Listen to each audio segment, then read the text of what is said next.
అమ్మా నన్ను కన్న రుణం తీరేదేలమ్మా, భూదేవి కన్న గొప్ప గుణము నీదమ్మా. కంటికి పాపావైనవు, ఆ ఇంటికి దీపానివైనవు.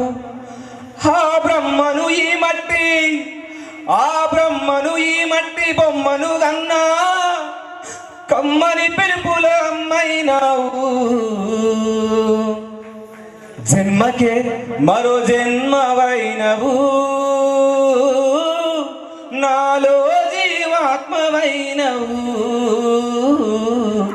అమ్మ నన్ను కన్న రుణం తీరేదే